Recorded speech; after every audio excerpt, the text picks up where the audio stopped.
အားလုံးပဲလားပါကျွန်တော်ဒီနေ့ဒီ MacBook user တွေအတွက်ကျွန်တော်ဒီ download ဆွဲလို့ရမယ်ဒီ application တွေကိုကျွန်တော်ဒီ free ပေါ့လေcrack version တွေကိုကျွန်တော်ဒီ download လွယ်လွယ်ကူဆွဲလို့ရမယ်နည်းလမ်းလို့ကျွန်တော်ဒီနေ့ sharing လုပ်ပေးချင်ပါတယ်ပထမဆုံးကျွန်တော်ရဲ့ဒီ MacBook ကျွန်တော်ရဲ့ဒီထဲကိုကျွန်တော်ကဒီ browser တစ်ခုကိုကျွန်တော် download ဆွဲမှာဖြစ်ပါတယ်အဲ့ဒါတော့ကျွန်တော်တို့အရင်ရှိနေတဲ့ဒီ Safari တို့ကျွန်တော်နောက်တစ်ခုရှိတယ်ကျွန်တော်ဒီ Chrome browser အဲ့ဒါတွေကိုကျွန်တော်နဲ့ဆွဲမယ်ဆိုရင်ကျွန်တော်ဒါ free မရနိုင်ပါဘူးဆိုတော့ကျွန်တော်ဒီနည်းလမ်းလေးတစ်ခုပြချင်ပါတယ်အဲ့ဒါတော့ကျွန်တော်ရဲ့ဒီဟိုဟာတွေကို MacBook ထဲကိုကျွန်တော်ကဒီ browser နောက်တစ်ခုထပ်ဆွဲရပါမယ်အဲ့ဒါတော့ကျွန်တော်ဒီ Brave browser ရှိမယ်ဒီ Brave browser လေးကျွန်တော်အဲ့ဒါလေးကိုကျွန်တော်ဒီဆွဲရမယ်အဲ့ဒါလေးကိုကျွန်တော်ဒီဆွဲရမယ်ပြီးရင်ကျွန်တော်ဒီ web turret ဆိုရှိတယ်အဲ့ဒါလည်းကျွန်တော်ထပ်ဆွဲရမယ်ဒီမှာ web turret ရှိမယ်ကျွန်တော်ဒါကတော့ကျွန်တော်ရဲ့ဒီလိုချင်တဲ့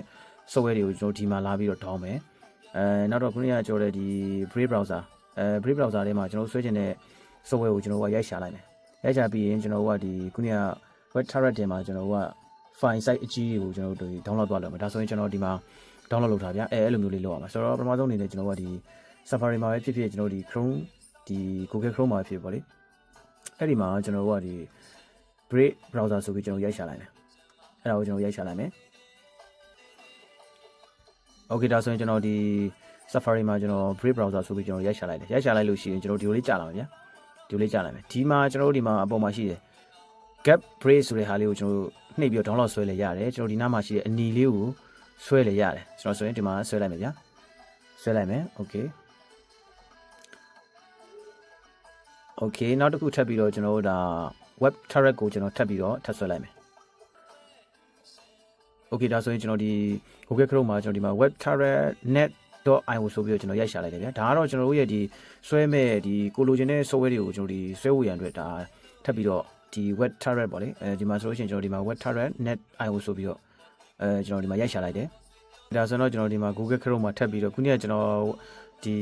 Brave browser အဲ့ဒါပြီးရင်ကျွန်တော်ဒီမှာထပ်ပြီးတော့ဒီမှာ web turret ဆိုပြီးတော့ io ဆိုပြီးကျွန်တော်ရိုက်ရှာလိုက်တယ်ရိုက်ရှာပြီးတော့ကျွန်တော်ဒီမှာဒီလေးကြာလာတယ်ဗျာကျွန်တော်ကဒီမှာ desktop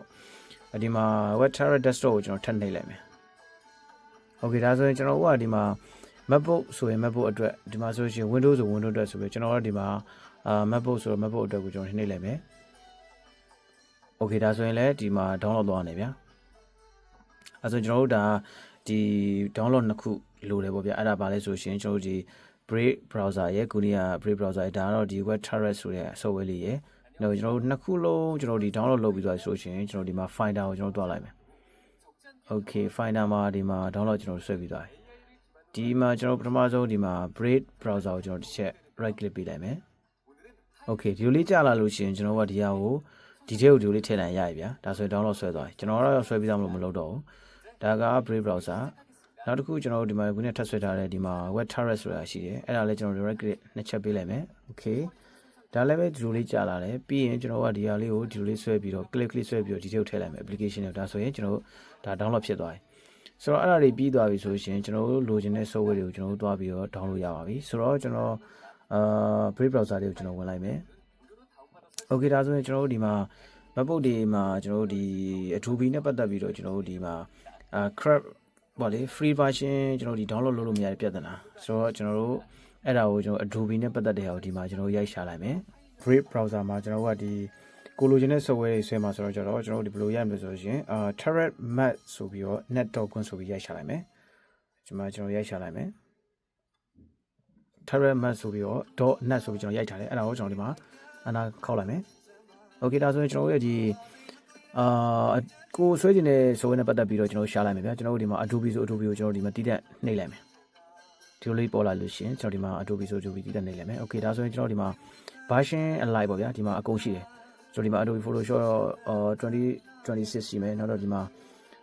After Effects တွေလည်းရှိတယ်နောက်တစ်ခုဒီမှာ design တွေလည်းရှိတယ်နောက်တော့ media encoder တွေရှိမယ်နောက်တစ်ခုကကျွန်တော်ဒီ Adobe Photoshop 2026လည်းရှိတယ်နောက်တစ်ခုကဒီမှာ Lightroom ဆိုတော့ကျွန်တော်ကဒါတွေကိုဥပမာလေးနဲ့ကျွန်တော် download ဆွဲလိုက်မယ်ဒီကောင်ကိုကျွန်တော် download ဆွဲမယ်ဆိုရင်ကျွန်တော်ဒီမှာဒီကောင် right click ပေးမယ်ဒီမှာ open link in new tab ဆိုတာလေးကိုတစ်ချက်နှိပ်ထားလိုက်မယ်ကျွန်တော်က download ကတစ်ခုလည်းမဟုတ်တဲ့အခြေအနေမျိုးမှာဒီလိုနှိပ်ထားပါဗျာတစ်ခုပဲဆွဲမယ်ဆိုရင်ကျွန်တော်ကဒီမှာဒီဟာကိုပဲကျွန်တော် right click ပေးလိုက်တယ်ပြီးရင်ကျွန်တော်ကဒီမှာ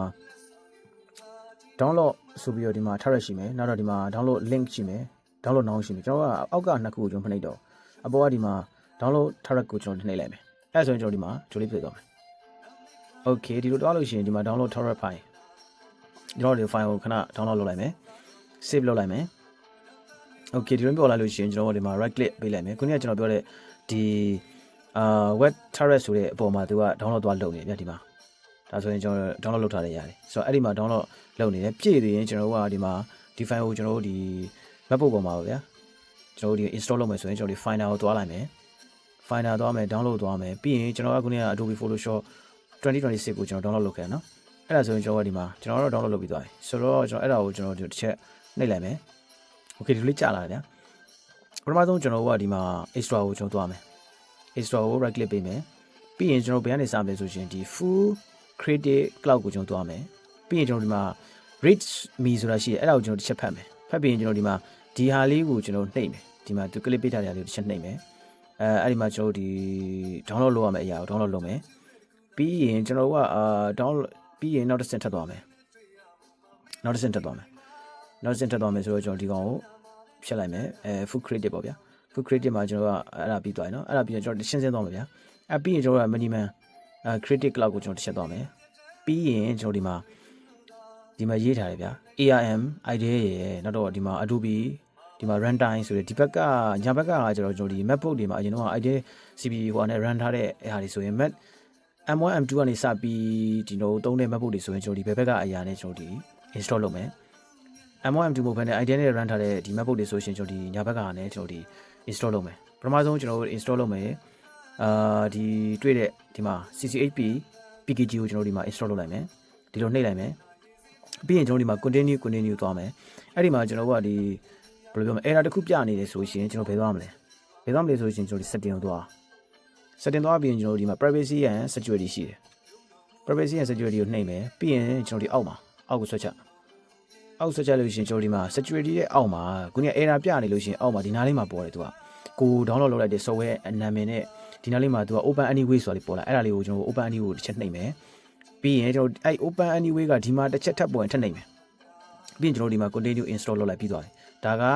ဒါ idea ဒီ run idea နဲ့ကျွန်တော်ဒီ MacBook တွေပေါ့ဗျာ idea မဟုတ်ဘဲနဲ့ကျွန်တော်ကဒီ M1 M2 chip နဲ့လာတဲ့ဟာတွေဆိုလည်းပဲဒီတိုင်းပဲကျွန်တော်ပထမဆုံးအနေနဲ့ဒီမှာ AI run 64ကကျွန်တော်ဒါ M1 M2 အတွက်ဒီဘက်ကဟာကကျွန်တော်ခုနက idea အတွက်တွေကျွန်တော်ဒီဘက်ကမလို့တော့ဒီကောင်ကိုကျွန်တော်တစ်ချက်နှိပ်မယ်ပြီးရင်ဒီမှာ continue နှိပ်မယ်နှိပ်ရင်းနဲ့မှကျွန်တော် error ပြရင်ခုနကကျွန်တော်ပြောရမယ် setting ကိုသွားမယ် setting သွားပြီး privacy and security မျိုးနှိပ်မယ်ပြီးရင်ကျွန်တော်တို့ကဒီအောက်ကိုသွားမယ်ဒီနားလေးမှာကျွန်တော်တို့ခုနကပြောတဲ့ Adobe Photoshop နာမည်နဲ့ပါတယ်ဒီနားလေးမှာ Open Anyway ကိုပါတယ်ဆို Open Anyway နှိပ်မယ်ပြီးရင်ကျွန်တော်ဒီမှာထွက်မယ်နောက်ထပ်ဒီမှာထပ်ပြီးတော့ Open Anyway ဆို Open Anyway ထပ်နှိပ်မယ်ဟို install လုပ်မှာဒါဆိုပြီးသွားပြီဒီတစ်ဆင့်နောက်ပြီးရင်ကျွန်တော်ဒီမှာ CCHP PKG အဲ့ဒါကိုလည်းပဲကျွန်တော်ထပ်ပြီးတော့ install လုပ်မှာဗျာခုနကအတိုင်းပဲ continue error ပြရင် setting နဲ့သွား Open Anyway နှိပ်နောက်တော့ continue ထိ install ပြီးပြီ okay ဒါကကျွန်တော်တို့ဒီ minimum ပေါ့ဗျာ creative cloud ကိုသွားတာအဲ့ဒါပြီးရင်ကျွန်တော်ဘယ်သွားမလဲဆိုရင်ကျွန်တော်ဒီမှာကျွန်တော်က install တွေကုန်လုပ်ပြီးသွားပြီဒီမှာ install တွေကုန်လုပ်ပြီးသွားပြီနော် install တွေကုန်လုပ်ပြီးသွားဆိုရင်ကျွန်တော်တို့ဒီမှာဒီဟာကလည်းကျွန်တော်ခုနကဒီမှာနှိပ်ပြီးသွားပြီဒီလိုလေးပြလာမှာသူကဒီနားလေးကိုကျွန်တော်ပေးလိုက်မယ်ပေးလိုက်ရှင်ကျွန်တော်ဒီမှာဒီလို file ကြာလာပြီအဲ့ဒါကိုကျွန်တော် download လုပ်ပြီးသွားရင်ကျွန်တော်တို့ဒါ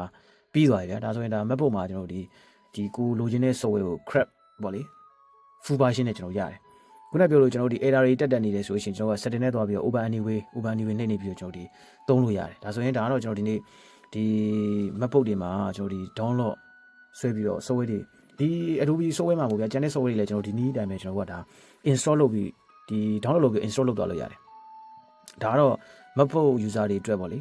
ဒီကျွန်တော်ဒီ download လုပ်ပြီးတော့ဘယ်လို install လုပ်ရမလဲဆိုတာကိုကျွန်တော်ဒီနေ့share လုပ်ပြဖြစ်ပါတယ်အားလုံးအဆင်ပြေကြပါစေခင်ဗျာ